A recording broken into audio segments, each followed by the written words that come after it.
Breaking news tonight on P&P1. A blonde woman has been found guilty of releasing yet another album amidst the Snapped podcast recording schedule. That's right, Peter. We're getting further details on an alleged torture that is occurring at the Snapped headquarters. More news to follow, but we go live to the scene to hear from the affected. Never made it clear, never made it right. I've been waiting here, going on a fortnight.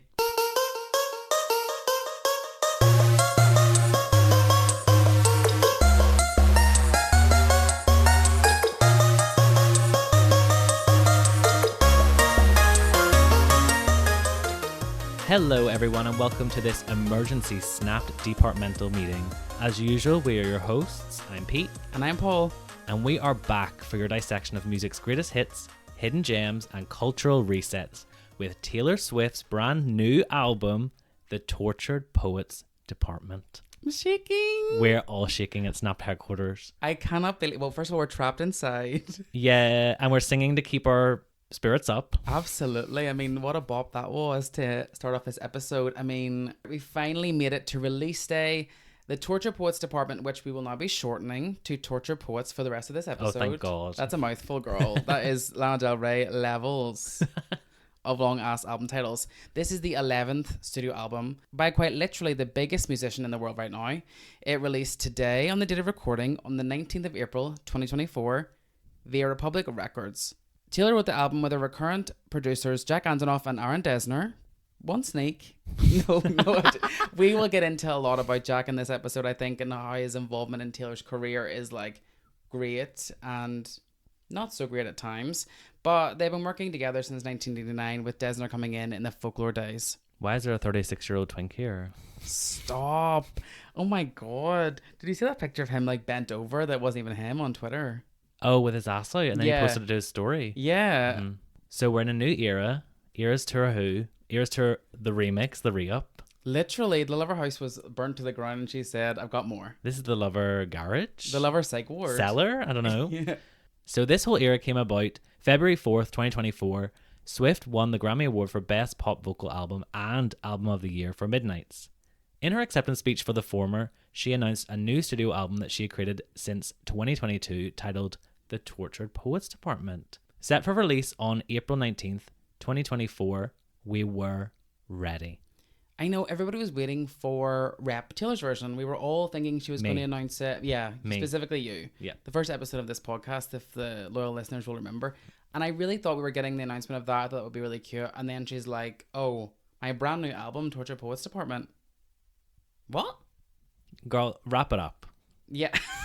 I know, I do feel like we need to get these re-recordings out and onto something else. But anyway, she also then dropped the album artwork on her social media account right after, along with a photograph of a handwritten note which says, "And so I enter into evidence my tarnished coat of arms, my muses acquired like bruises, my talismans and charms, the tick, tick, tick of love bombs, my veins of pitch black ink, all's fair in love and poetry, ... Sincerely, the chairman of the Tortured Poets Department." Now, kind of pretentious. Violet's found bent over backwards. Yeah, she said, Lana, girl, get up. Straighten up that posture, girl. I'm taking over with this poetry. I was gagged. Like, the sepia tones, the poetry, all about, like, being bruised by love. I was like, Joe Alwyn better get in witness protection programming right now. Yes, because remember going up to that as well, like people were posting black and white photos of Taylor, and like the artist or the photographer who was doing the cover photo was like posting in black and white. Everyone was like, well, it's Rep. Yeah, like she's such a tease. She was wearing like black gloves and everything. We thought we were getting Rep. So this just came out of nowhere. So Swift categorized the album as a lifeline album, one that she really needed to make. She began conceiving the album immediately after submitting Midnights to her record label, Republic Records, and continued working on it in secret throughout the US leg of the first leg of the Eras Tour in 2023. She doesn't like to, have a rest. Go to bed, girl. I can barely get the laundry done. Feed up, get the dildo out, you've done it, hen. According to Taylor, creating the album proved to her the integral role of songwriting in her life. She stated, "I have never had an album where I needed songwriting more than I needed it on Tortured Poets." Swifties, as always, were quick to note how similar this sounded to a certain group chat shared by Taylor's ex-boyfriend Joe Alwyn and normal person slash like queer baiter Paul Mescal. He is hot though. As revealed by the two actors in a December 22 Variety interview. Now, their group chat was called the Tortured Man Club. Ugh. Tea. Kind of tea, like, but also kind of like Boke. It made me feel a bit sick. Yeah.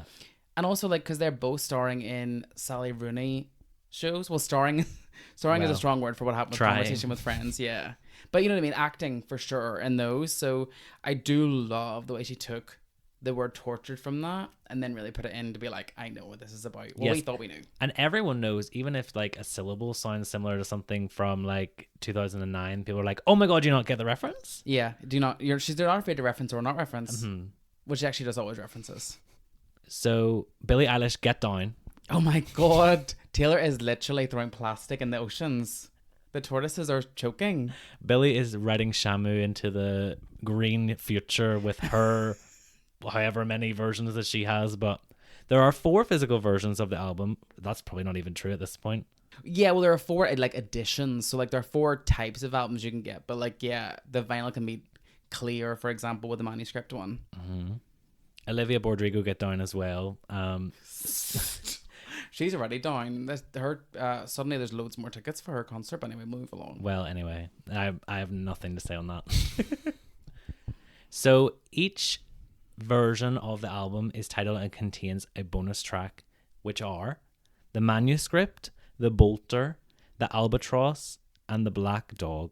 In the normal black and white album cover shared by Taylor moments after announcing the album, she poses in a black top and shorts with her arms wrapped around her body, lying back on white bedding. It's very similar to the original 1989 cover, the top half of her face obstructed, kind of hinting at something unsaid. You're not able to sort of peer into her eyes here. The remaining 3 covers are also in black and white, each having a different coloured border from grey to brown to black, hinting at a dark tone that some people were likening to the 5 stages of grief.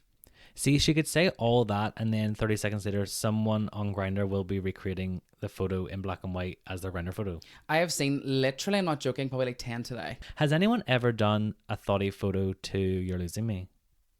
No, I don't. A thirst trap. Why don't we do that for the promo of this episode? We want people to come and listen, not turn off, to be fair. So the album was promoted by Apple Music, Spotify, YouTube Shorts, Instagram, and Threads. Multiple sneaks in there. Yeah, Threads, who? I don't know what that means. It included 5 Swift-curated Apple Music playlists inspired by the stages of grief, and an Easter egg hunt for new lyrics within the playlist songs. A pop-up library of curated poetry at The Grove, Los Angeles, hosted by Spotify. A mural with a QR code that started in Chicago that led all around the world to an unlisted YouTube short on Swift's channel, showing the previously hinted HTTP status code 321. Why am I a coder? A hidden countdown to the album's release revealed upon refreshing Swift's Instagram profile, a special shimmer effect on Threads with posts tagged with hashtag related to Swift and the album. I don't know about Threads, but all the rest of it had me shook this week. Oh my God. So I don't know if you saw this. So the most iconic one of these for me is like she's put up these QR codes in random places around the world, like literally in every country. Well, like there's like 14 codes, so not every country, but like big ones. And people realized at like 10 p.m. at Paris time that there was one in Paris, and all these Swifties were like, go. Like someone was like, oh, I'm from this area, it's nearby for me, should I go? It's like a 10-minute walk. And everyone was like, please go, get up, Swifties. And then they were like, it's in a really dangerous area and it's dark and I'm scared. And they were like, go.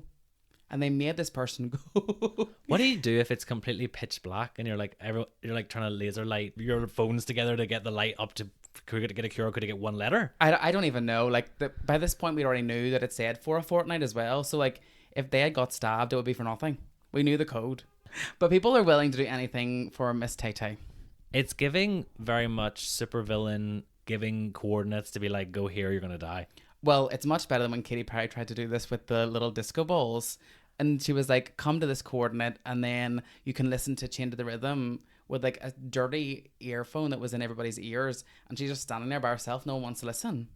No, I think that's really camp, but like in a sad way. It's, yeah. She's mother to Daisy. Okay, so probably the most important history lesson that we need to give before we go into the album tracks themselves, though, is that of Taylor's relationships over the past number of years. Now, I'm not here to talk about men, but unfortunately Taylor is, so we're going to have to do a recap for the girlies who don't get it. So you think Taylor's songs are all about men and relationships then, Paul?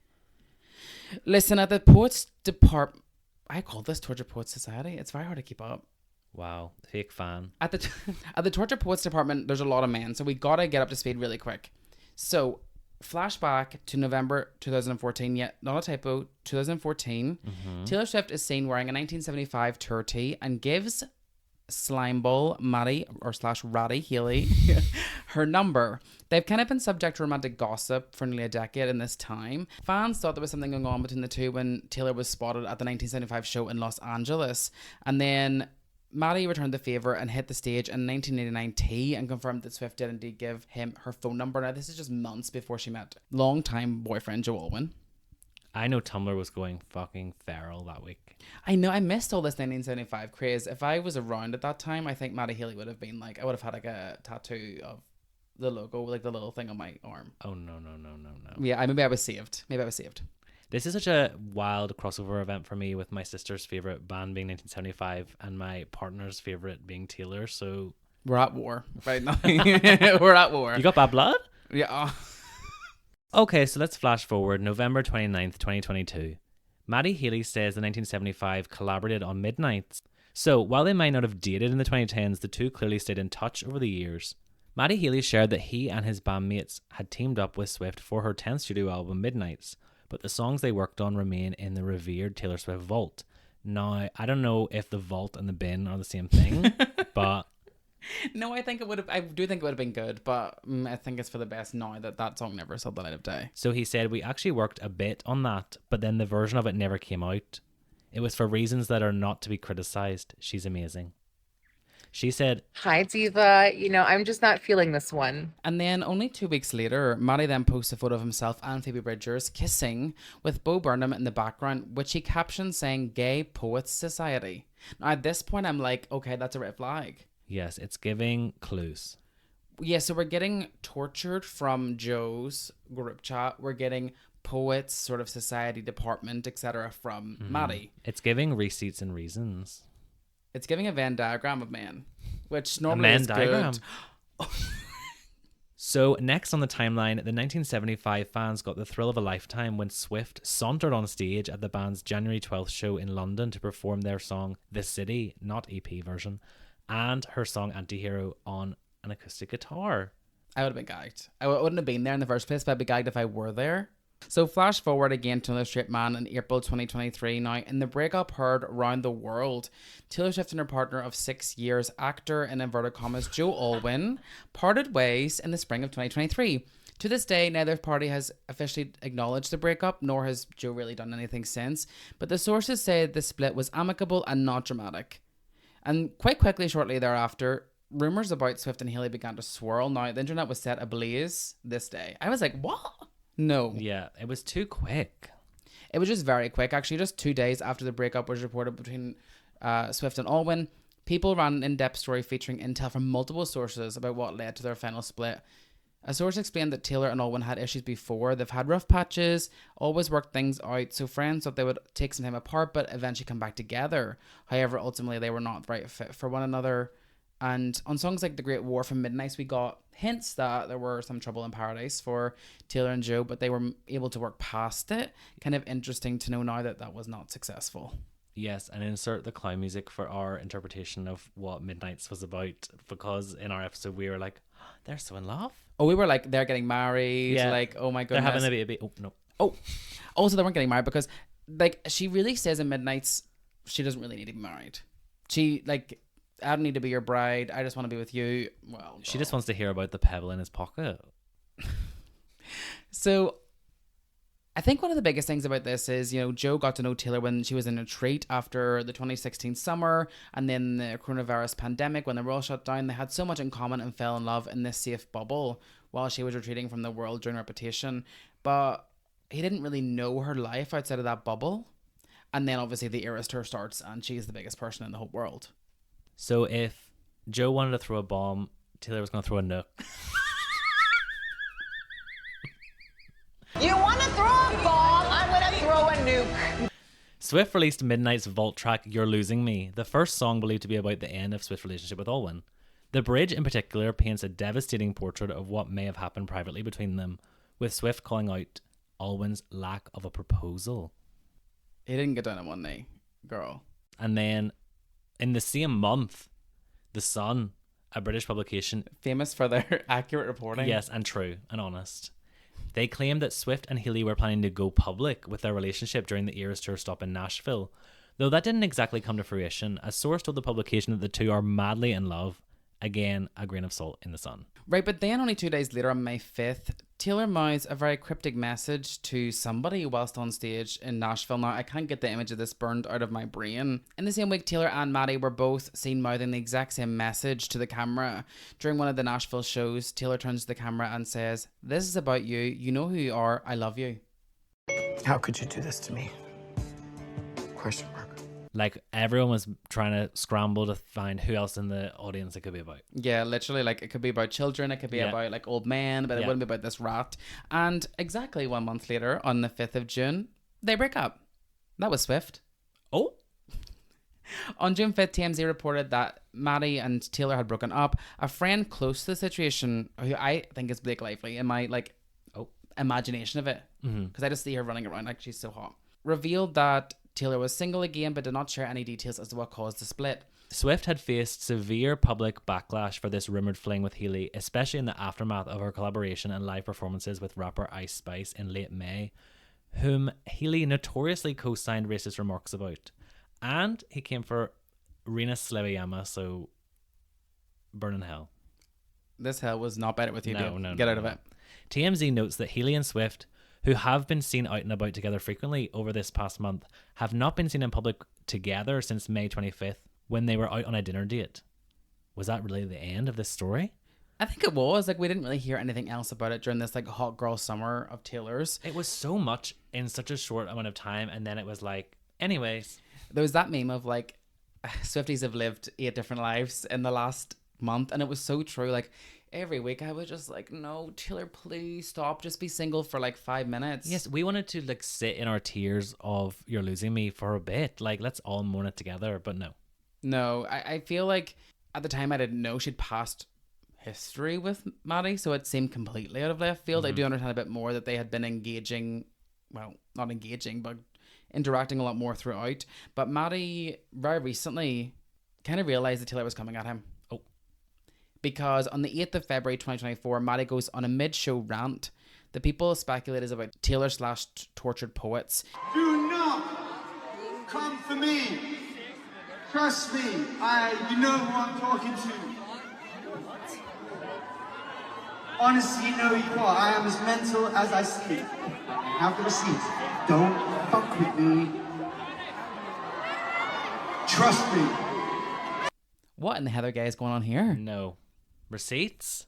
Proof, timeline, screenshots, f***ing everything. So our final stop on the 2023 Men Eras Tour is Travis Kelce, who discusses shooting his shot and missing while attending Taylor Swift's Eras Tour show in Kansas City, Missouri. Kelce's remarks get media pickup. I was disappointed that she didn't talk before or after her shows because she has to save her voice for the 44 songs that she sings. So I was a little butthurt I didn't get to hand out one of the bracelets I made for her, Kelce said. If you're up on Taylor Swift concerts, there are a friendship bracelet, and I received a bunch of them being there, but I wanted to give Taylor Swift one with my number on it. All right now.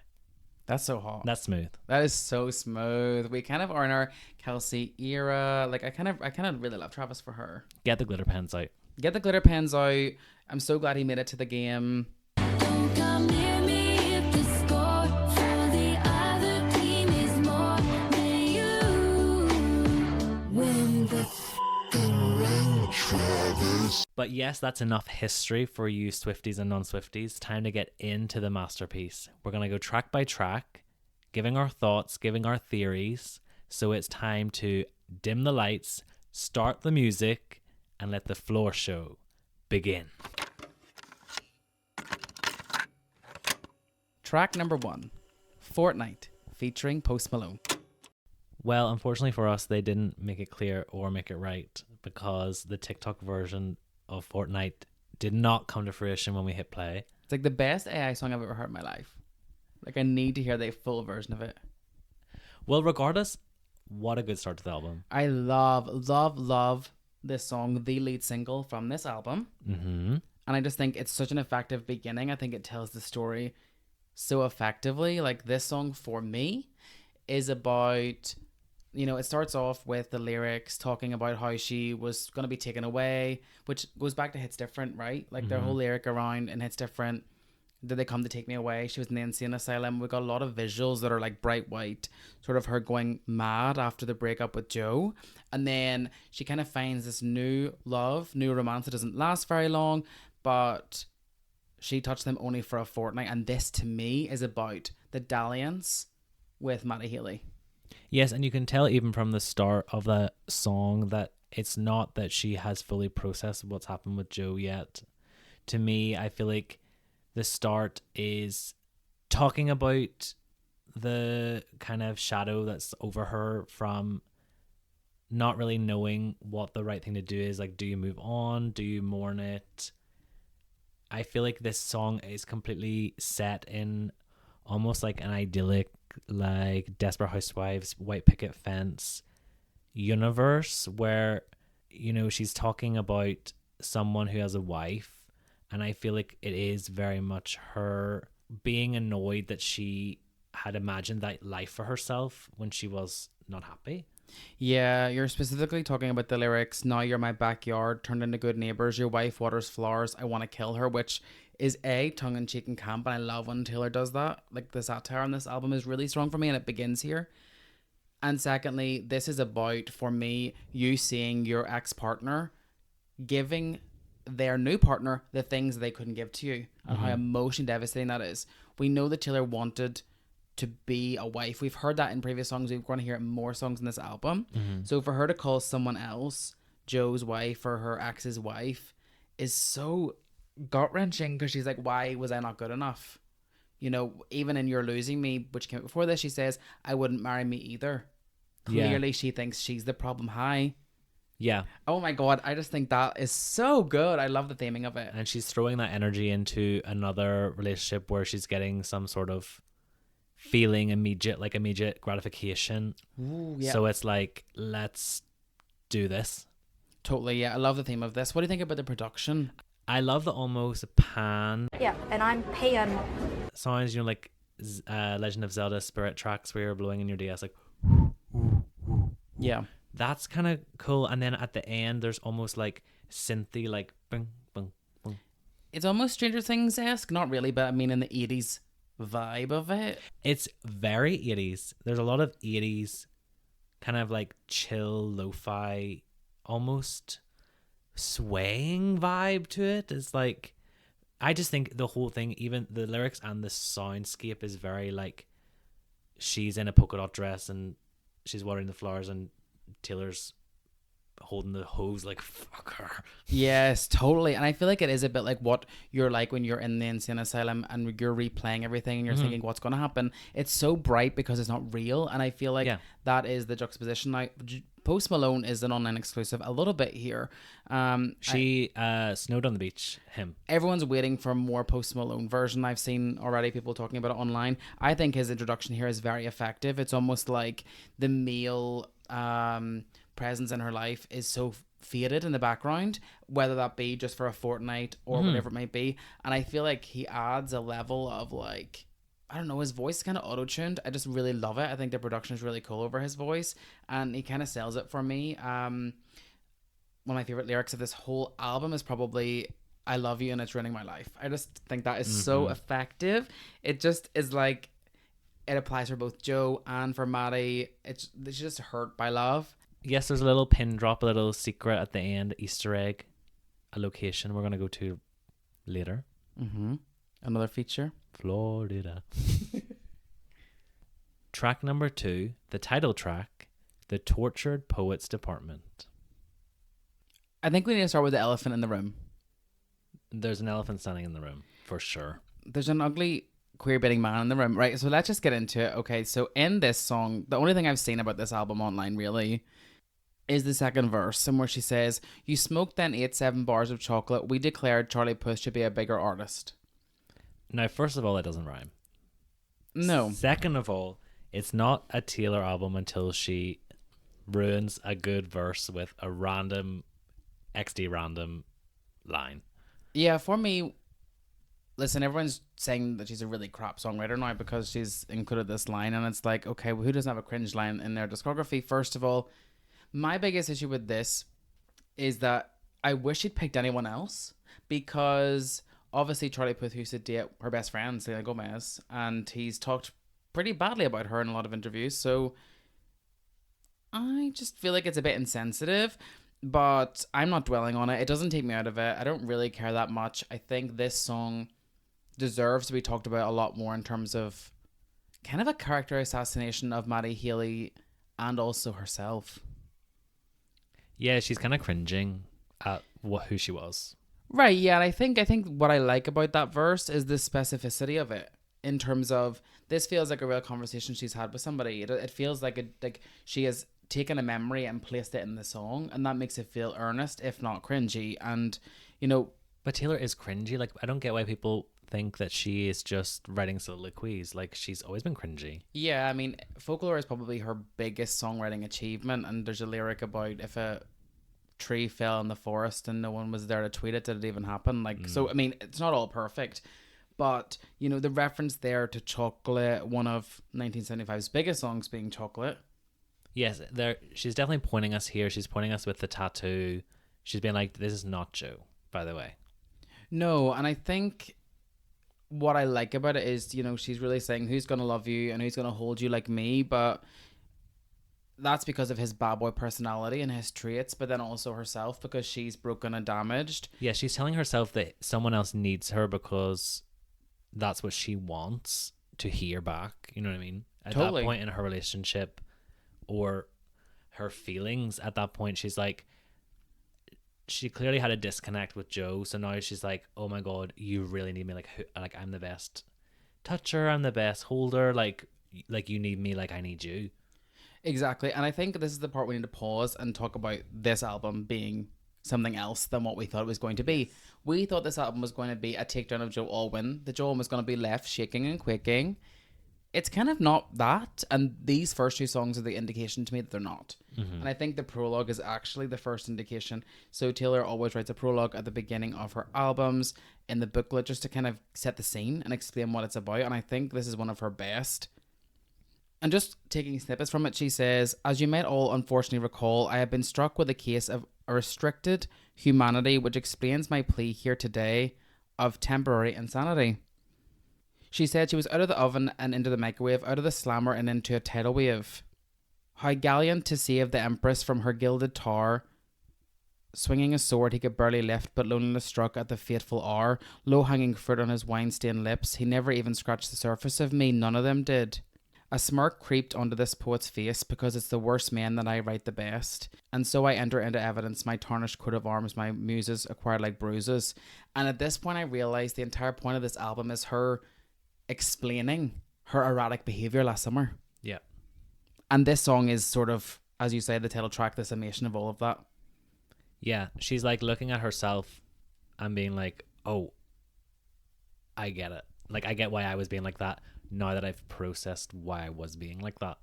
Right, and a lot of the things I like about this album is the design, the visual aesthetic is her with like dossiers and not take coffee and briefcases, and they're all the evidence of why she has done what she has done.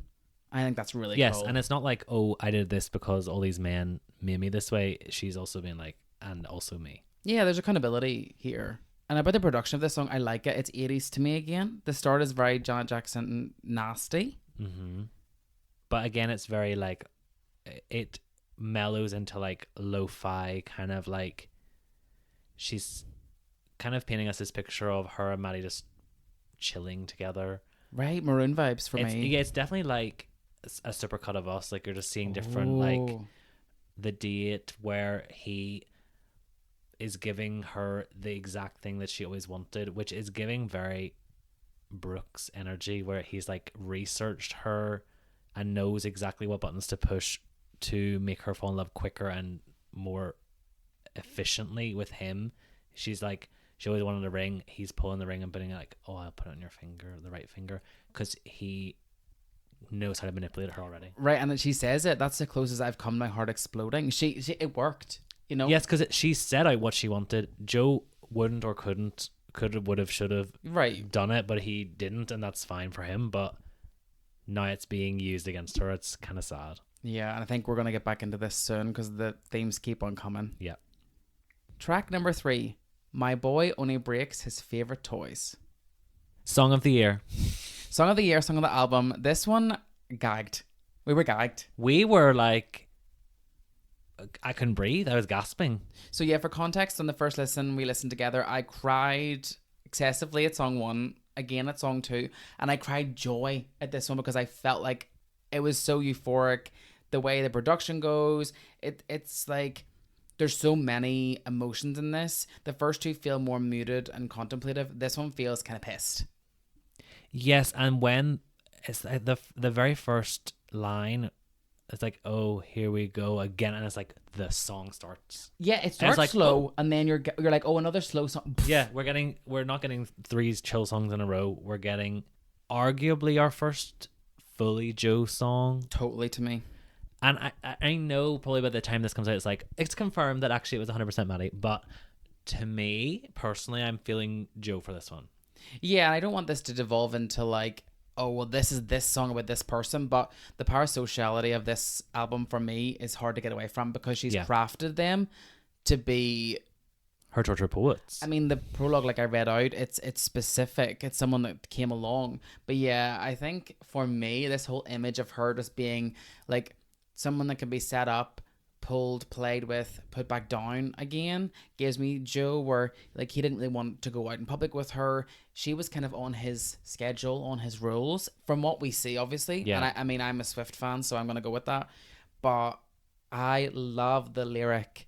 But first, pull the string and I'll tell you that he runs because he loves me. He loves me. Like, she's making excuses for this person. Yeah, she has that excuse on lock. Right? It's her default. The only thing she can say on repeat. Mm-hmm. I love that lyric. And, you know, I conjure up the image of him running in front of her in the, you know, the people we like to talk about, where it's like Matty Healy stood behind her and put her first while Joe was running into the taxi. Yeah. And I see that when it's like he runs because he loves me. He's always running. Yeah. Oh, masterpiece. I just can't get over the run of, you know, like, oh. And like, Oh, it's yes, an earworm. bitch. It is an earworm, yeah. I just love the production on this, and I love the lyrics in this. I feel like it's really like Taylor.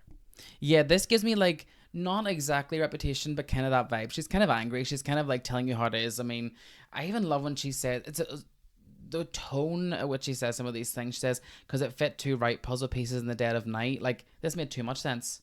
And also that other lyric, he saw forever, so he smashed it up. Like, that's Joe. Not committing, not wanting to take the full step, but just so good. Yes, and you can. It definitely feels like he feared it, and he wanted out, so she felt betrayed by how he felt, because she was like, well, we've lived this life together. She seeing like their history, even comparing them to being like children.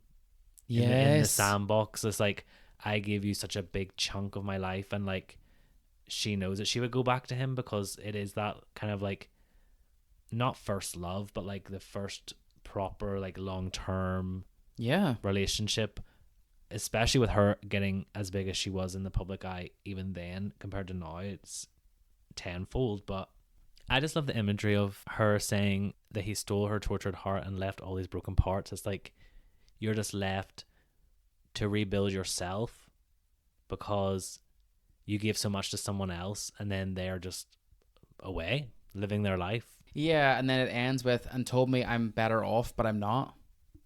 Yeah, that does give me like, he was so down that he was being like to her, just like, you'd be better without me. And she's constantly telling herself, no, he's only acting like this because he loves me. He's only acting out, or he's only like, if they were arguing behind closed doors, we don't know, but it's like he would only do this to me because he loved me. Yeah, I want this to be a music video. I want this to be my surprise song. This song is incredible. Such a smash. Track number 4, Down Bad. Okay, I've been down bad, but never at the gym. I knew you were Personally, gonna say yeah, you never see me at the gym. But yeah, this song kind of goes back to the chill vibes of the first two songs. For me, I think just in terms of the production, I feel like this is about when you've kind of been taken by someone, quite literally and also figuratively. Like they have come along, made you fall in love with them, make you feel like everything's perfect and it's going to work out, and then they just ghost, they just leave. You know, this alien sort of metaphor where like they beam her up into sort of this perfect place, take her out of a normal situation and elevate her, and then beam her back down after they're done playing with her. It's very, very there is a lot dark. of alien imagery here. It's like even when she's saying about cosmic and about going to another planet, and even saying encounters close, obviously close encounters. So I don't know if she's being like, this person was such an alien because they were so right for her. She's like, they must be from another planet, because like you're literally like, immediately I'm calling you my twin. And I also though feel a bit like this is one of the only songs that makes me feel like she's blaming, say this is about Matty, for example, she's kind of blaming him because he's kind of done this to her, done experiments on her. He picked her up as well. It's almost like he took her to such a different place that it almost wasn't real at all. I think this is her way to separate herself from the almost relationship, situationship, whatever you want to call it. I don't know.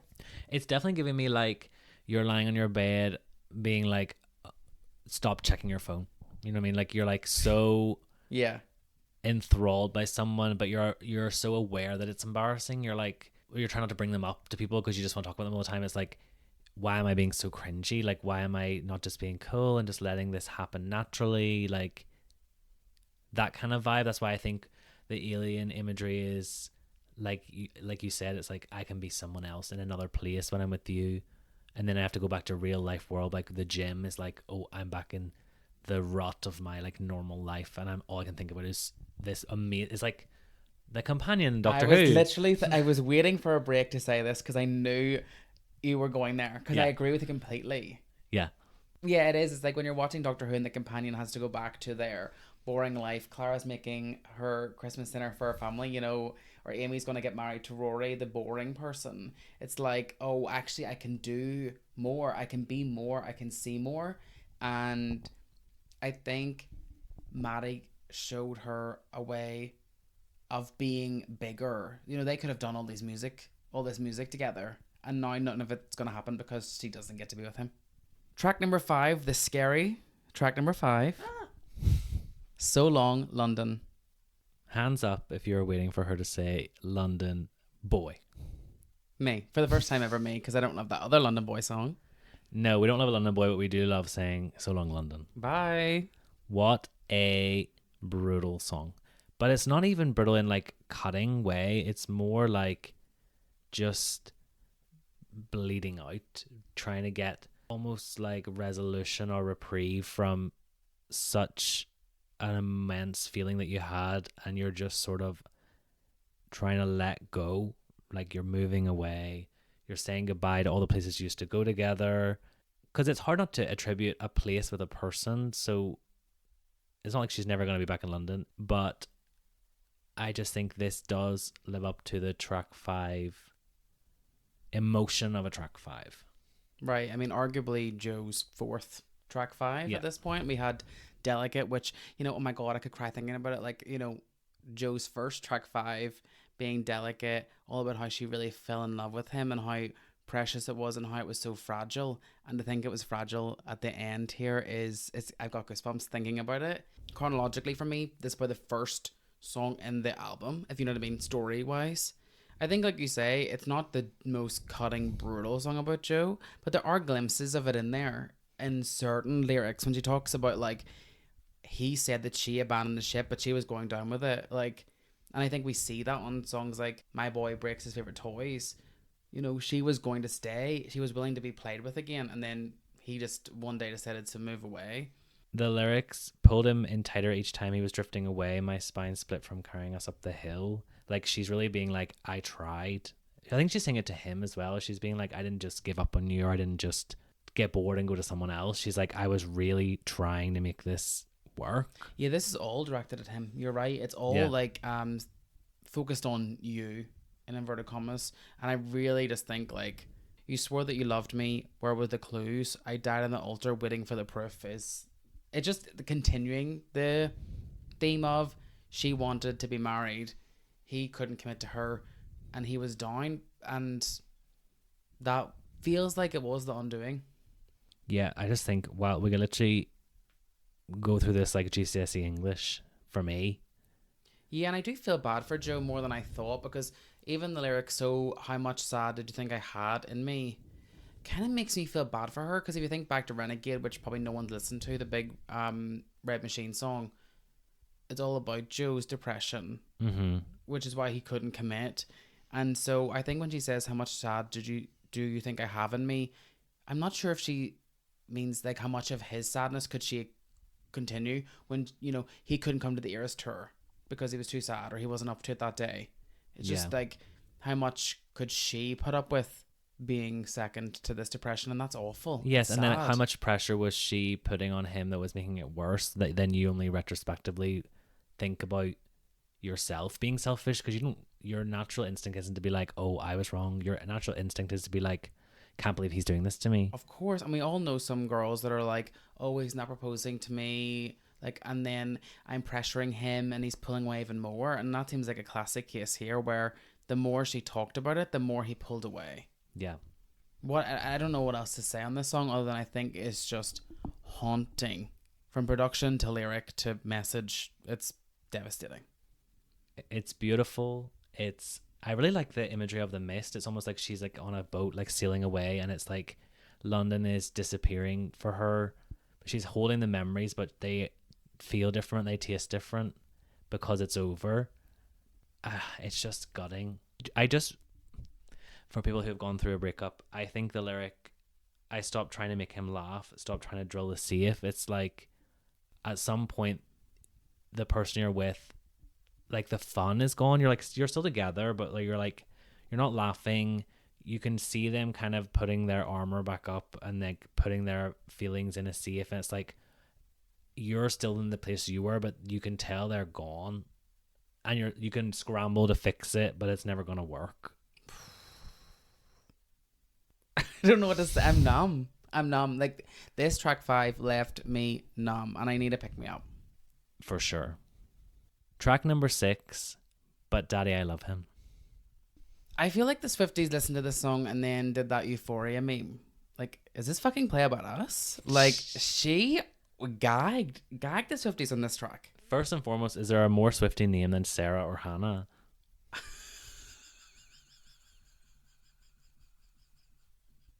Like, you know, Sarah or Hannah is a Swiftie. Boots. They've got the cowboy boots on. Yes. Literally cowboy boots. Yeah, this song. So we're gonna take you back to our first listen. We looked at each other after and was like, and what does that mean? Like the Ninny Lakes one.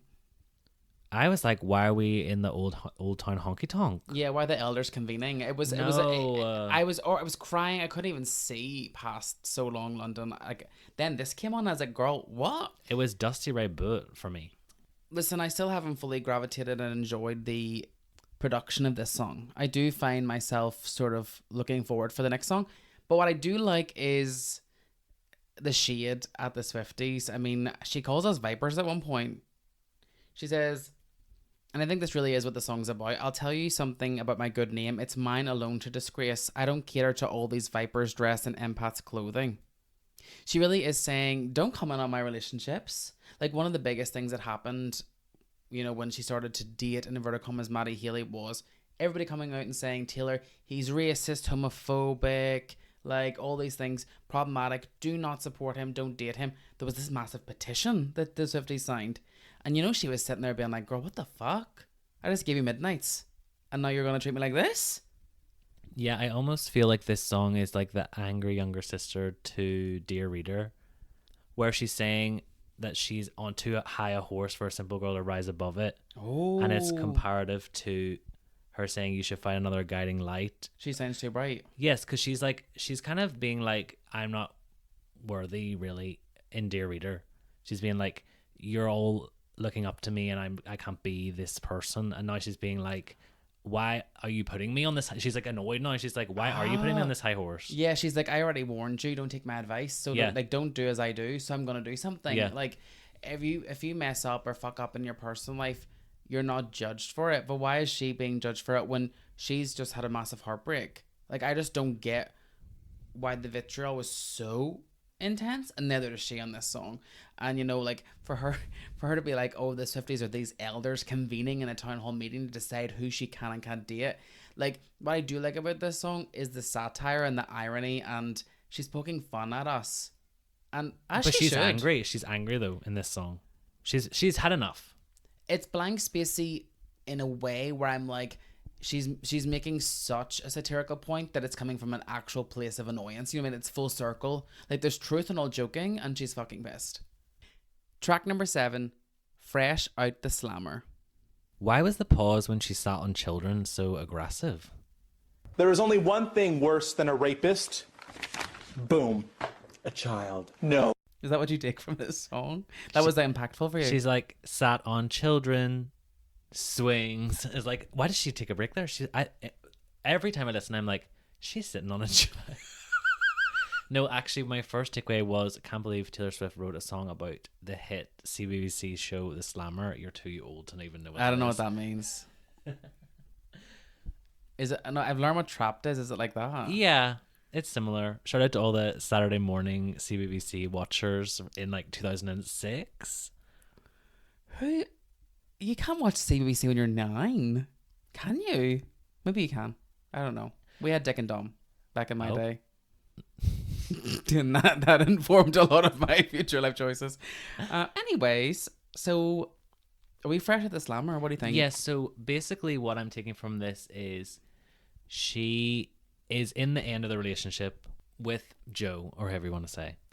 And you know it's dead. Like, you're together, like we said before, you're together, but it's dying dead. You don't even really want to speak to each other. You're sitting in silence. There's reference to illicit affairs, possibly on both sides. And you're just sort of waiting for it to be over because you're already starting to line up in your head who you want to be with when you're single. Right, you're in prison, literally, and you've got like the little check marks. You're counting down your time. And I feel like you're right. They both kind of do. Like, there's reference to Joe being better whenever he was with Taylor because he was with someone else in his dreams.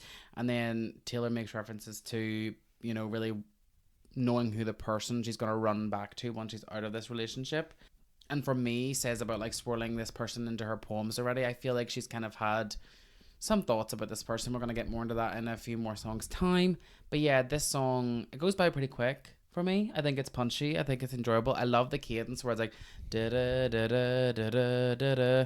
It's sonically interesting for me, and I like the juxtaposition between those two instances where, like, when it's about Joe, it's, oh, another summer taking cover, he didn't understand me. It's quite negative. And then when she flips it, it's more about, you know, camera flashes, welcome bashes. It's like a celebration. And the second time she does it, and I think that's effective for me. Yes, and it's almost like you're psyching yourself up for the next person to be like, I'll never lose my baby again. You're like, once I get this, if I could get a fresh start, like a better relationship than the one I'm in, plus I'll know what it's like to lose it from the first time you lost it, then you'll never lose it again. Because you're like, once I find my next person, I'll just treat them exactly right. They'll treat me right and it'll be perfect. Yeah. It's like you're convincing yourself because your reality is stilted conversations, looking out the window being like, right, we both, who's going to call it, because we're both not happy and we're both starting to emotionally or physically look elsewhere. Yeah, it's delusion, mama, because it's going to be the same again next time. Like, every relationship has difficulties, but this does bring me back to Tolerate It from Evermore in terms of just being with somebody who's not really interested in you. You're sitting, you're doing what you think is all the right things, and they're not showing you much love. You don't really get many smiles from them. It's a theme that's been going on for, 3.5 years of her writing at this point, and I feel like we finally kind of know what that was about.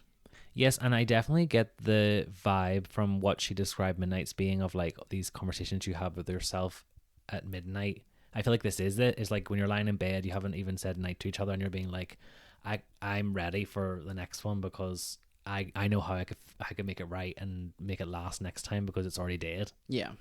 I get it. I do understand that feeling of like anything when you're doing your job, for example, and you're like, oh girl, when I get my next job, I'm gonna be slime on my boots. I'm gonna be running that company. I'm gonna be CEO. I'm not gonna take any sick days. I'm not gonna I'm gonna work all this overtime, and then you get to the next job and you're lazy again. Like I get that feeling. Can I ask a question?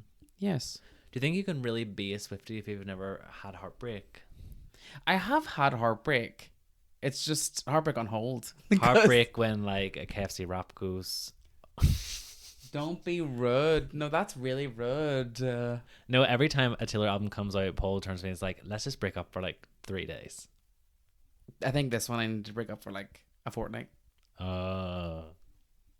Track number 8, Florida, 3 exclamation marks, featuring Florence and the Machine. I'm going to go on a limb and say this is probably Taylor's best feature with a female. Oh yeah, she was letting Miss Flo take the wheel. Like, yeah, she took it to church, took it to Destin, took it to Texas, took it to Florida. I think Florence was bringing a machine gun tambourine. She said Florida. Yeah. But more like in like a Florence and the Machine kind of shaking the tambourine and swaying with the Seven Devils. It was kind of an earthquake. I really liked it. Yeah, like that. The beat after Florida is like a dirty word. It's like an eruption. Like it was 3 like boom, boom, boom for the 3 exclamation marks. Sure. Yeah. I don't mind how many boom, boom, booms it is. Yeah, but I feel like the boom, boom, boom edge of the song is good for like audio effect, but I agree with you to like tie, or there was maybe 5 exclamation marks. Yeah, I get what you mean to tie it in and have a bit of a punch, but my favorite part of this whole song, other than the production, is the bit where they're going back and forth. Like, I think that is so hot in a duet. I love when people go back and forth. It's not like, oh well, this is your part and my part. Like, it's like we're going back and forth, and then the like tension, everything ramps up in that section when they're being like, I need to forget, so take me to Florida. I've got some regrets, I'll bury them in Florida. Tell me I'm despicable, say it's unforgivable, these dolls are still beautiful, fuck me up Florida. Like, it's so like snappy the way they do it. I just want to say that this fruit looks a bit familiar to me. Why? Because your fave steals from my fave. Which fave? Ava Max? Which Ava Max song is this like? She's stealing from the hit song from the Bubbling Under chart, Hey Girl by Lady Gaga, featuring Florence and the Machine. Who? Where they do it back and forth where they're saying hey to each other. No one says that, but yes. Okay, word. Hey Girl, Hey. I don't think anyone has listened to that song nor album. Me. Was Joanne embodying it? That's who I was saying hi to. I don't think of that. I think there's some no, don't bring Joanne into this now. I did it, but I shouldn't have. This song gives me no body, no crime tease. Not but not with women in the background. Right, with women at the forefront. Yes. If you know what I mean by that, it's like this is where you go to bury the bodies. This is where you go when the husband is cheating. And, you know, there is allegations that this is where Joe cheated on Taylor. We don't know that to be true. This is also the first place that Taylor performed the Eras Tour at after the breakup was publicized with Joe. Again, like, tease of, like, this is a really impactful place for Taylor. This is where she goes to kind of dispose of all of her feelings. And maybe the drug is the fan reaction. Yeah. That's what she's looking for. She's craving that. I would definitely get that from this. It's like she maybe was almost dreading going to Florida, and then she went, and like they really like resurrected her probably when she was really low. The vibe of like being like, I'm gonna just go on a wild one, you know, like I'm gonna really live life, go out with the girls, pop bottles, and just forget, like leave all these feelings and let them get sucked into the Florida swamps. It's like for tonight there is no exes, there's no drama. I'm just having a really good time with really good people and living my life. And that's why it's like, it's not just Florida, it's like Florida is just like, I'm just giving my all for this one night. Yeah, I think this song is a real success. I really do. I think it could have been the single for me. I really think it is different. I think it's very upbeat. Florida more Florence version win. Track number 9, Guilty as Sin. Taylor Allison Swift is a cheater, pumpkin eater. Oh my god, this song is so sexy though. Like, she's finger blasting in this song. You think she's vibrating it out On the sheets. They're She's ablaze, They're yeah. blazing. They're blazing. Well, listen, let's get right into that then if you want to start there, because her saying my bed sheets are ablaze, I screamed his name when she's having like mind sex with someone is so interesting to me, because the whole thing about Conversation with Friends is that Joe allegedly, not that anyone's watched that show, like moans out the real actress's name and not the character name. Oh. Right, so they're like, oh, well, he clearly had feelings with her because he moaned her name in the sex scene. Now, how it got in the edit, I don't know. Blame it on the edit, but That's you're the one who wild. said it, bitch. Yeah, literally, though.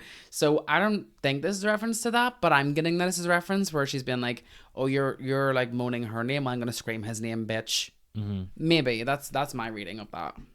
So basically, this song is about having a emotional affair in your mind, but like not actually doing anything about it. I think it's very like you are checked out, which she's checked out in most of these songs. So she's like feeling guilty for even thinking about someone else when we don't even know when in the timeline this could be, when after her partner could have cheated and she's mentally cheating, and then she's like, why do I feel guilty as sin when I've been wronged? It's kind of a weird one to think about because it is like morally wrong. Yeah, like two wrongs don't make a right. Just because you've been cheated on doesn't mean you can. And I do feel like she doesn't even take full accountability for it in this song. No. She actually kind of stands by it in my reading. Yeah, she's like, it was only in my mind. I didn't do anything. Yeah, she's basically like, well, we didn't do it, so Yeah. like it's fine. And I do agree there's levels to this sort of thing, but it seems like there's emotion and feelings involved, and Which is even worse. I agree. I feel like it kind of sucks. Oh, Not waves Taylor crashing. to not Taylor to Matty. I think one of the things I really like, and I did see this online. I can't claim to be a Matty Healy expert and know all of like his favorite musicians, but one of my favorite lyrics of this entire song is "Drowning in the Blue Nile, he sent me Downtown Lights." So Downtown Lights is a song allegedly by a band called Blue Nile that Matty Healy referenced on stage before. So clearly, like, they're doing that thing that you do when you kind of have a crush on somebody, you're sending them songs, and in between two musicians, that is like, Yeah, you're being like, flirting oh, hardcore. you should try this, or oh, this reminded me of you. right. It's like hardcore flirting in this modern era. But then you also said, and I thought it was such a good point around how it's like she's also drowning in the Blue Nile. Like she is drowning in Joe's blueness, his depression. She can't get out of it.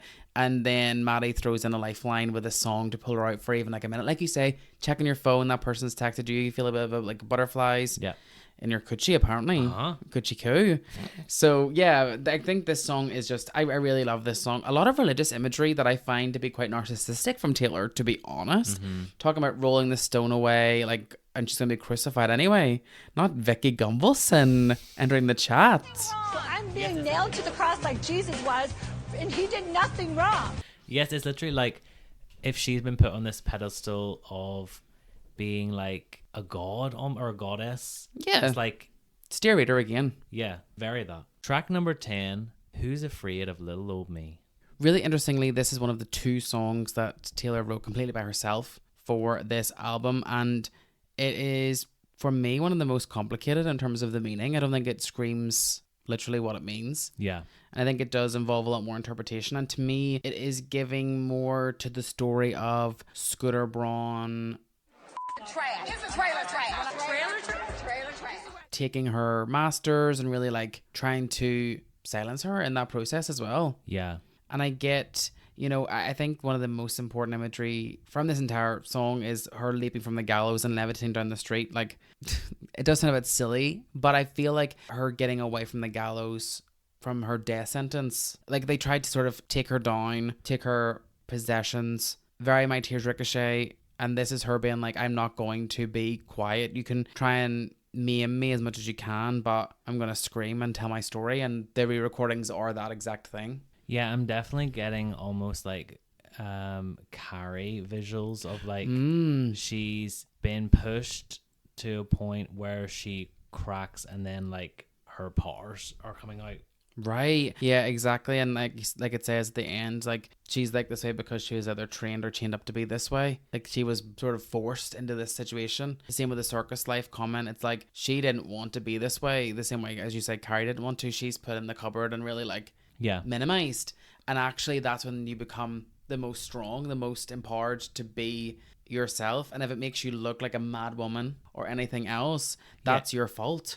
And it's almost like the parallel of like the gallows being like the humiliation. It's public. Yeah. Of like people who she thought were on her side, then flipping on her to their own benefit. And then it's like, you thought I was just going to like sit there covered in blood. No, I'm going to like be telekinetic. Yeah, I'm going to change it up. And like, I think that's it. Who's afraid of a little girl? Like a 16-year-old girl little that signed girl. that signed their records away. These little blonde bitches. Where I feel like, this is her being like, I didn't want to be this way, but you made me this way. I do feel like this song could be improved, if I'm being transparent. Like, I feel like there could be a bit more oomph in the chorus. I don't think the chorus goes there enough because I want to hear her gutturally scream. But I think her vocals are giving in this song. It gives My Tears Ricochet very that, where she's giving higher register, more banshee siren. And I feel like the first time she sings Who's Afraid of Little Old Me, I love the way she does that, but it needs to be like crackled it needs behind. to build to her being like her like an explosion. The production just feels a little bit there. It's a bit muted. I don't feel like it really supports her enough. And we are in the fucking western with the little shoes with the spinny bit in the back, like the little spindles.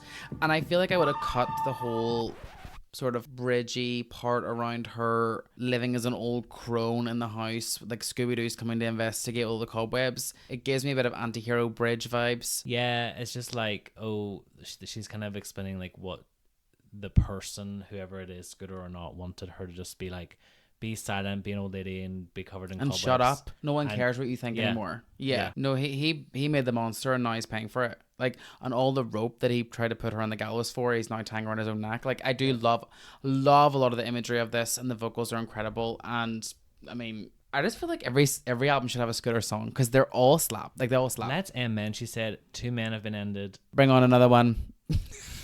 You want another one? Track number 11. I can fix him. No, really, I can. Just like the dalliance with Matty Healy, this is mercifully short. If that is a read. I know, why am I having sarsaparilla in the Dead Dog Saloon again? No, this is the Cowboy Carter of it all. This is she's like, oh well, if they want to try, I'll try again. Like, we're in the saloon for sure. We're getting the freight train to the saloon. Like, I don't know if specifically Maddie-centric ones are saloonalicious for some reason. Maybe she thought of him as a cowboy. I don't know, because he's kind of like riding into town, the sheriff. Yeah, like he's the bad boy in town. Yeah. He's pulling his pistol on every marginalized group. Oh, I must say the pistol must be big, and I'm not talking about, I don't know enough about guns, but it's a big magnum, like, surely, because how has he digmatized Taylor into writing a full album about him after 2 months? Halsey's writing Color, which is like her best song. Badlands, girl. All these women are loose after Maddie's around. Like, I'm not joking. That would be a good lyric. But like, why is he smelly? Why is he telling me about aluminium deodorant and smoking a really thin, like a cigarello? I see all of that, but him in the suit is low-key hot. And then let's not kid ourselves. And the part where he does the auto-tune, I love that in the show. Don't throw mentals on this stage. No more menthol on the stage. He needs a menthol, I know, but smelly. I boring, like that. Sloppy. Lazy. I really love the imagery of the song and the lyrics, but I don't care for the production, I'll give you that. But I do like her taking on a mission after being with Joe, like trying to fix this person was so exciting. And it's, for me, a role reversal for what Joe was for her, because she was a broken down person. No one wanted to be associated with Taylor Swift. Taylor Swift was over party in 2016, and Joe wanted to be with her because he loved her genuinely. And so I feel like she wanted to be, there's a savior complex all over this song. Yeah. And there's a narcissism in being like, I'm the only person that can fix him. Very similar to Torture Poets Department Yeah. title track where she's like, nobody's gonna fucking love you but me. Yeah. It almost feels like a weapon against Matty.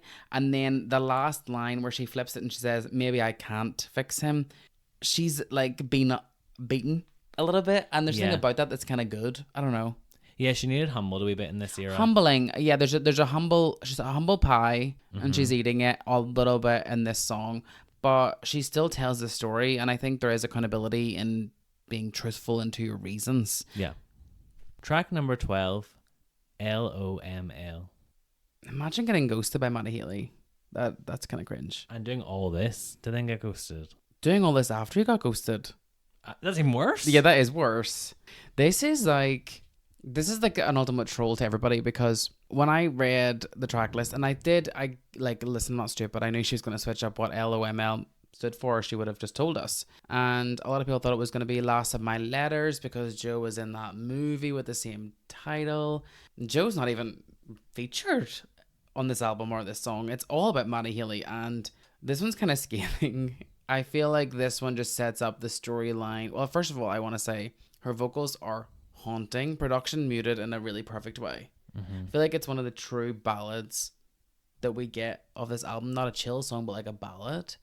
And she's mourning all the promises that this person has made to her with some devastating lyrics, especially coming at the end. I'm coming through the braids of lies. I'll never leave, never mind. Our fields of dreams engulfed in fire. Your arsons match your somber eyes. And I'll still see it until I die. You're the loss of my life. Like when she switches up to the loss of my life at the end of the song, it's just devastating. Like this person has sold her weddings, rings, cradles, etc. Not that much different than Joe did. No, I think he was promising everything Joe wasn't even promising. He was being everything Joe wasn't for her. So then she was like, oh, this is the perfect thing that I was imagining when I was at the end of the Joe relationship.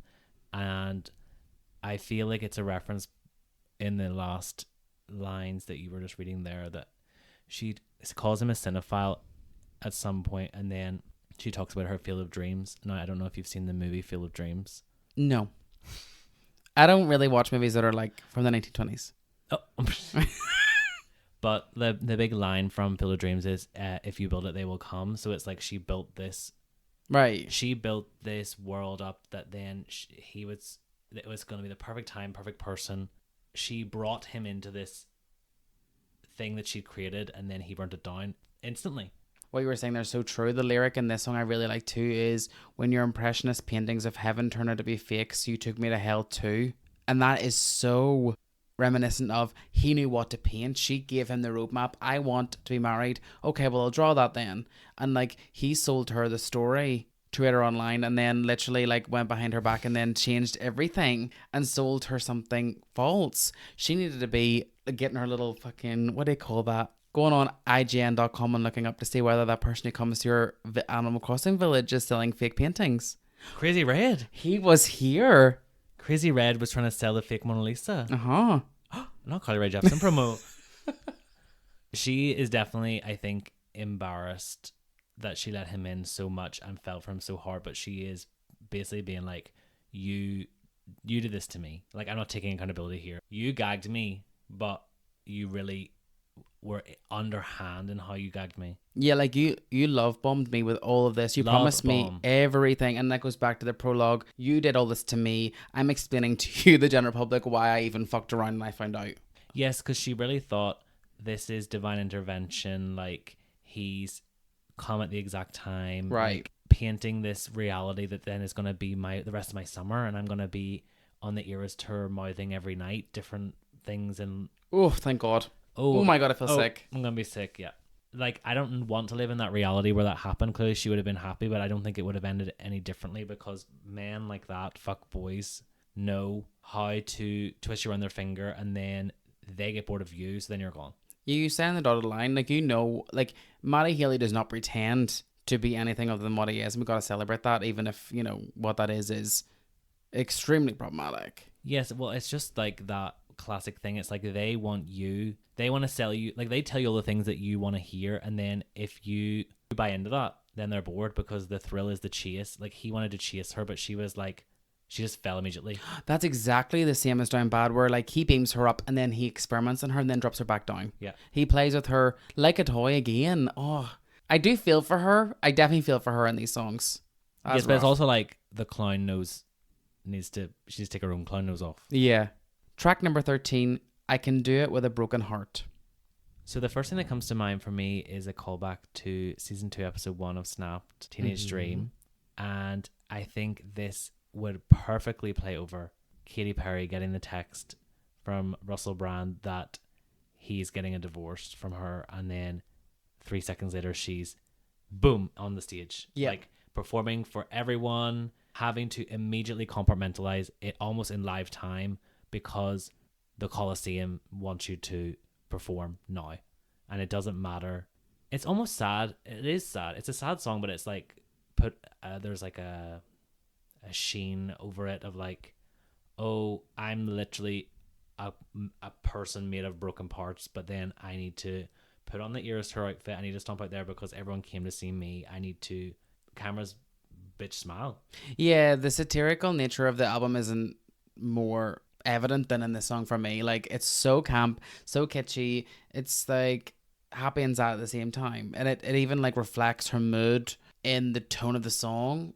In real, I don't know, it's so like 3D chess for me, because it's like even the sound design of like someone counting her in like 1, 2, 3 is like them being like, right, hit your mark, Yeah. move along. You don't have a choice. Like, you don't have a choice. She can't be like, I'm not feeling it today. You can't call in sick. You gotta get on and go. No, and I think almost it works well with Florida, because Florida was clearly when she was the most broken, and then Right. she pulled it together and it worked for her. It was like kind of a band-aid over a bullet hole. It is almost good that, as you said, the Eras Tour was happening, because otherwise I think she would have just lay in bed all day, every day, and she almost needed to like have a purpose. But I just so camp. I love the chorus in this one where she's like, oh, I'm so depressed to act like it's my birthday every day. Or even the bit where like, yeah, all the pieces of me shattered as the crowd was chanting more. It's like they always demand more. Yeah, that's She's why it's doing like the 40. Coliseum. It's like you need to Yeah, you need to they give want your blood. best performance now because I'm here. It's like Yeah. everyone's being selfish because they're like, they've traveled. You don't know what I went through to get these tickets. So it's like Right. they don't want to hear your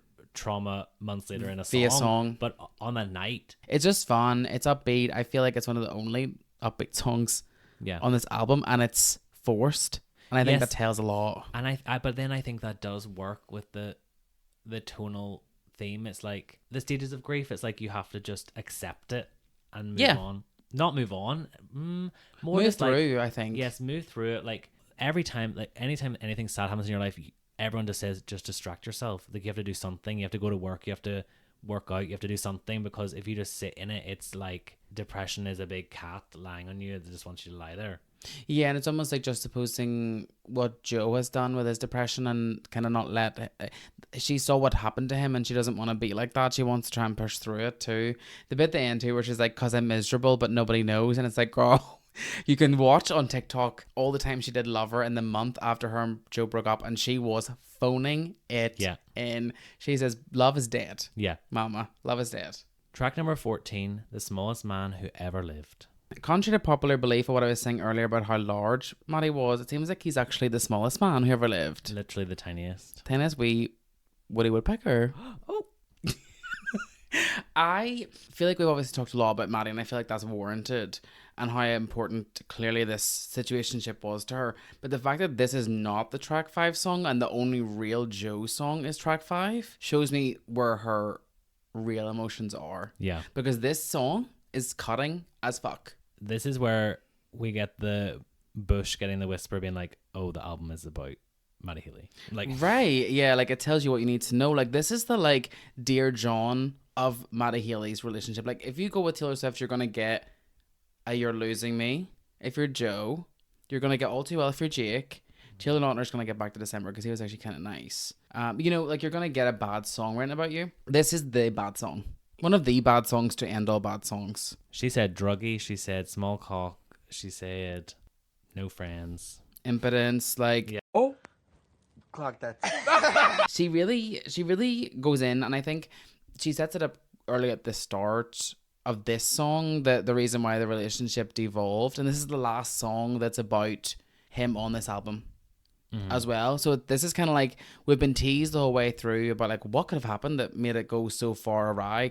But Daddy I Love Him is quite a positive start, Yeah. and then it goes to here. So this is the comeuppance of Daddy I Love Him, because she's like, shut up, he's like, I'll make my own decisions. Then she's like, I you were decided right. to break up. Yeah, because she's like, oh, they like when she says about he's trying to get drugs, but then the drug dealer ghosted him. But now you know what it feels like. It's clear. Okay, well, she was ghosted and dropped by Matty Healy for whatever reason that is, and maybe she doesn't know why. You know, she goes into about, will we know why you did all of this? You infiltrated my life. Will it be declassified in 50 years? I love the whole metaphor of that. It's like, what was the point of this? Like, the only reason she can rationalize is that you had to have been trying to get information on her, because you gave her exactly what she wanted. She played along, and then you ghosted her, and then you just get to keep on performing.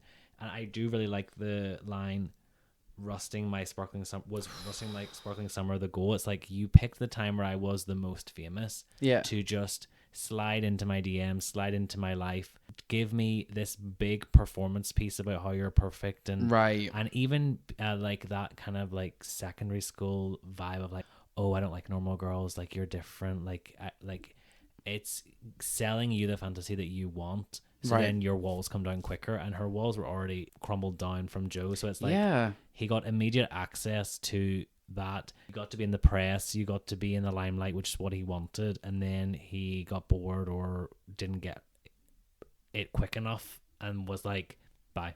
Like, he didn't give a fuck. And I'm sitting here, I'm about to tear the up because I'm not happy. I'm not happy that you would do this to my mother. Yeah, and he didn't give her a reason, and I think that's why, she was so lost at the end of this. She knew the reason why her and Joe were breaking up. They had basically been breaking up for months and months. Yeah. For the same reason. This was like, I love you, the love of my life. Carpet completely taken from underneath. And she just felt hoodwinked, I think, and cheated literally in a different way by this man. Listen, I'm not trying to give Matty Healy any more time on this podcast about this relationship, other than just to say it's very clear. Fuck you, Matty Healy. Track number 15, The Alchemy. So happy that my Travi made it to the big game. One step closer to Kelsey being my last name. Period. I wish that was in this song instead. I'm not flying from Japan to be seen with the man who loses. So dirty. Oh, so it's touchdown like sports. Oh, shirts are off. Beers. Trophy. I'm the trophy. Jesus. Not the Super Bowl winner. Yeah, it's giving glitter pen. It's giving couldn't escape the alchemy. But I'm like, girl, you couldn't escape many things in this album. Like, yeah, you were escaping, luckily, some STDs from Matty Healy. Oh. Sorry, I know I said I wasn't talking about him again, but he's triggered me. fagash breath. Oh, he needs a dicks. If I can smell your fagash breath, you're too close. Yeah, this one's very London Boy to me, where it's just a bit cringe and like literal, and I think that's fine. I feel like that's what love feels like at the start, where it's just like, girl, I've got a man, so you need to like, everyone needs to stop and clap because it's so exciting, and I love that. Do love that, but it doesn't really go anywhere beyond that for me. Like this would be my least favorite on the album, just because I feel like it's tonally different. But then if it was the last song on the album, I would get it because we're moving into the Travi era. Yeah. And his big game. Yeah, I think it's just a bit ironic to make a song about how you just know, like, right place, right time, and you just know after we've literally picked apart how you didn't know, and now we're supposed to believe you know because you're having a comeback. Yeah. Let's talk about comeback featuring Bleachers. Now, where is that Jack Antonoff production? Exactly. Track number 16, the final track on the album, Clara Bow. I don't know her. Who is Clara Bow in this world anyway? Oh, sorry, I was asleep. No, it's not. No, I'm not having Clara Bow hatred on the timeline today. Like, little boasters rise up. She was silent, or was she silenced? She was silent. Movie actress, maybe so. Absolutely. And I think what I like about this song, is that it kind of is like generational, right? Like, we have the first third of the song being about movie star from the 1920s. Then we have a reference to Stevie Nicks in the 1970s. And then we have 1975 now. I'll remind you that's the reference. And then another 50 years later, we've got Taylor Swift mentioned. And I feel like this song is all about how you can influence a lot of new people, but also how we're always looking for new, more dazzling, younger stars. Hard not to feel like the last 3 lines, which first of all gagged me on listen, because it's self-referential, is not about somebody like Olivia Rodrigo for me. Now, why is she here again? Because I feel like that's what they're saying about her. Like, oh, you're like Taylor Swift, but you're more edgy. Like, Yes, that's the vibe. I think it's a cutting remark on women in general. It's like, you have to be everything the last one was, but you have to be more. Yep. Gotta be more. Gotta be skinnier. You gotta be more edgy. Gotta be more fun, more relatable, but also more unattainable. It's like, you can't be everything. Yeah, but you also can't be like her because you're copying her. Right. We love to pit women against each other, both in terms of comparison and competition. Yeah. I wanted to read something to you about Clara Bow. Okay. I don't know much about Clara Bow, so I'm ready to be educated. I am a little boaster. I'm getting my bow pinned on right now. Let's Mother go. was silent and silenced, you're right. So Clara Bow was one of the preeminent sex symbols of 1920s Hollywood.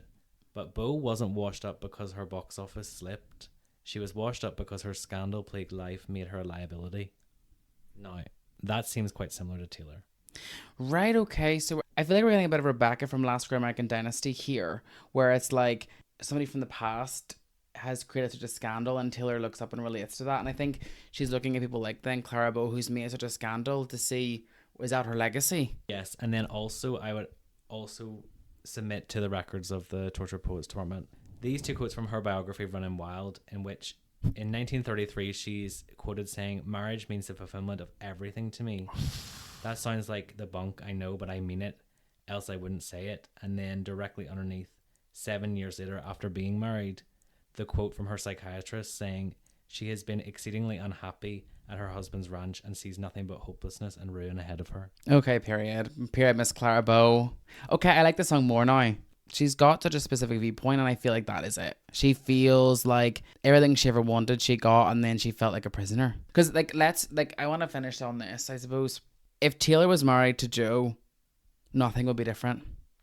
That's scary. But that is true. Yeah. The thing that she thinks would fix it, I wouldn't fix it. And I think it's the same in I can fix him. No, really, I can.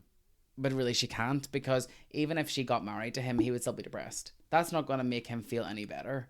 And that was the ruin of their relationship. Not, oh, he left her waiting at the altar. I don't know. I feel like maybe she's realized that, or maybe she hasn't yet. But it's so complicated, but it's so relatable.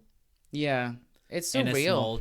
In a small time version for yourself. I think that's why Taylor is such a masterful musician who has so many fans, is that like you can take even a part of her story. It doesn't have to be that you had this exact situation happen to you, but everyone has been affected by someone else in any way, positive or negative. And I think Taylor knows how to weave exactly what she's trying to say into such a eloquent and sometimes cringy way of saying it. But I think that is relatable to everyone, fan or not.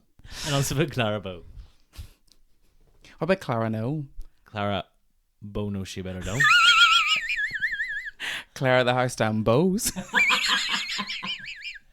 The This is Torture a- Poets. No, this album is too long. Okay, and that has been our post-mortem of our first thoughts of the Torture Poets department. Overall, I think it's a really brilliant album. Maybe just on my first few listens, I feel like also just dissecting it with you on this has really made me enjoy songs I didn't care for just as much on my first listen, even more as well. What would you say though was your like overarching takeaway in terms of Taylor's direction this album and going forward? Yes, I think it's a strong outputting for her. I get that everyone wants to hate it because she is easy to hate in the public eye, and I think you can pull everyone's worst lyric and be like, look how much of a flop she is. Look, she's in a rut. Oh, she keeps working with Jack. I do think for her own personal growth, I think she should maybe step away from Jack for the next one, just to like experiment with yourself as an artist. I don't know.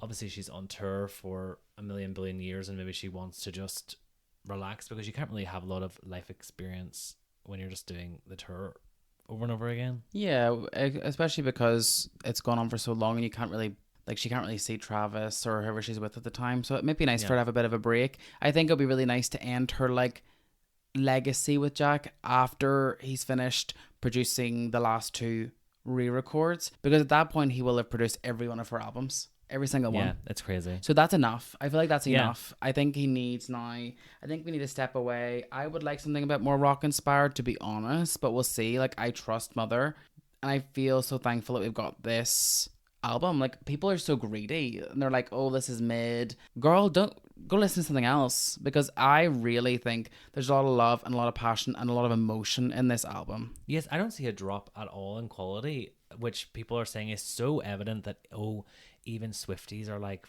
send it back in the mail. No, like, if you like it, thank you for listening.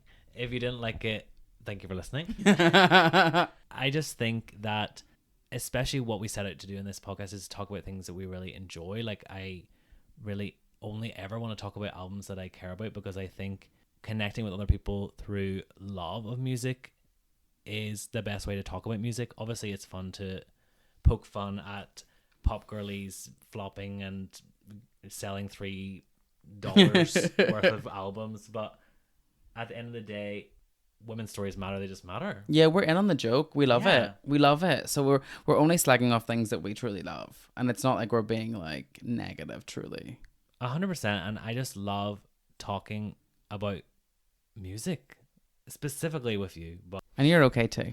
it's ruining my life. Thank you all so much for listening. I've been your tortured poet, Pete. And I've been. What's happening? Sir, a second album has hit the department. What? What? What? To be continued.